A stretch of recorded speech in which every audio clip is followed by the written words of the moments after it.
हिंदू मुस्लिम का भी झगड़ा होता था। अब कहीं हिंदू मुस्लिम का झगड़ा होता, हम लोग कितना विवाद होता था। वोट मुस्लिम का ले लेते लेकिन झगड़ा करते रहते थे। 2005 के पहले बिहार कैसा हुआ करता था?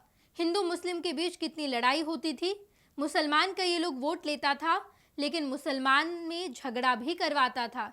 हिंदू और मुसलमान एक दूसरे से लड़ाई करते थे, लेकिन हम जब 2005 में सरकार में आए तो हमने बिहार को बदल दिया। अब हिंदू मुसलमान एक साथ मिलकर बिहार का विकास कर रहे हैं। एक साथ भाईचारे के साथ ये लोग बिहार में रह रहे हैं, काम कर रहे हैं और आगे भी ऐसा ही चलता रहेगा। ये लोग कितना भी बोल ले, लेकिन पता है बिहार 2005 के पहले क्या था और अब हमने विकास करके बिहार को कितना बदल दिया है। ये तमाम बातें बिहार के मुख्यमंत्री नीतीश कुमार ने आज भागलपुर में कहा। आज प्रधानमंत्री नरेंद्र मोदी का बिहार दौरा है। भागलपुर में नरेंद्र मोदी एक विशाल जनसभा को संबोधित कर रहे हैं, जहां से प्रधानमंत्री किसान सम्मान निधि की राशि तमाम किसानों को दी जाएगी। लेकिन जब आज मुख्यमंत्री नीतीश कुमार मंच पर खड़े होकर भाषण दे रहे थे, तो भाषण देने के दौरान उन्होंने मुसलमान और हिंदुओं के बीच के विवाद पर खूब बोला। उन्होंने कहा कि पहले कितनी इन लोगों के बीच लड़ाई होती थी, लेकिन जब से हम आए हैं बिहार में बहुत सुधार आया है। हमने एक साथ सब कुछ बेहतर किया है। हिंदू मुसलमान के बीच अब लड़ाई नहीं होती है। आप लोगों को इधर उधर नहीं देखना है। प्रधानमंत्री नरेंद्र मोदी को देख लीजिए, इन्हीं के नेतृत्व में देश आगे बढ़ेगा। बिहार में भी हम लोग बेहतर काम करेंगे। इस बार चुनाव में जिताइए और देखिए बिहार का कैसा विकास होगा। आप सुनिए मुख्यमंत्री नीतीश कुमार क्या कुछ कहते नजर आए हैं।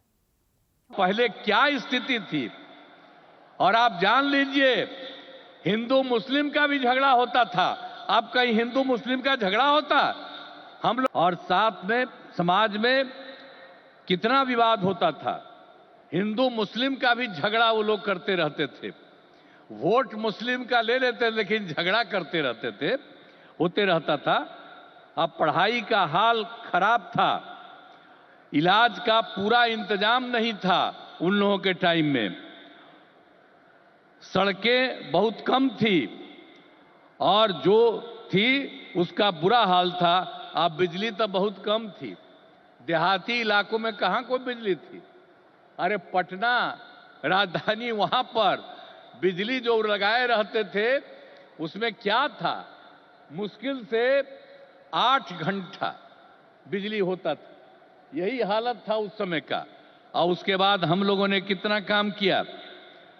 किसी प्रकार का अब डर नहीं है। राज्य में प्रेम, भाईचारा और शांति का माहौल है।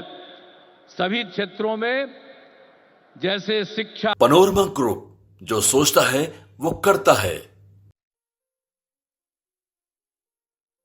ये लो मुंह मीठा करो, आज मैंने अपना जॉब छोड़ दिया। अब हम पूर्णिया वापस जाएंगे। जॉब छोड़ दिया है? मतलब ये घर कैसे चलेगा? हम करेंगे क्या? और माँ बाबूजी क्या बोलेंगे? इसलिए मैं एक और मिठाई का डब्बा लाया। अपने बिजनेस के लिए लोन अप्रूव हो गया।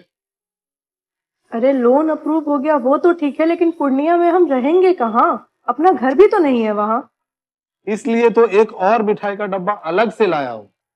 हमने पूर्णिया में घर ले लिया है, पूर्णिया के ई होम्स पैनोरमा में। पूर्णिया में पैनोरमा ग्रुप लेकर आए हैं ई होम्स पैनोरमा। बड़ा घर, आलीशान जिंदगी और अत्याधुनिक सुविधाओं के संग। अरे अब क्यों मुंह मीठा करवा रही हो? क्योंकि हम घर वापसी जो कर रहे हैं। घर वापसी की खुशी पूर्णिया में ई होम्स पैनोरमा के संग। ई Homes Panorama, luxurious lifestyle redefined.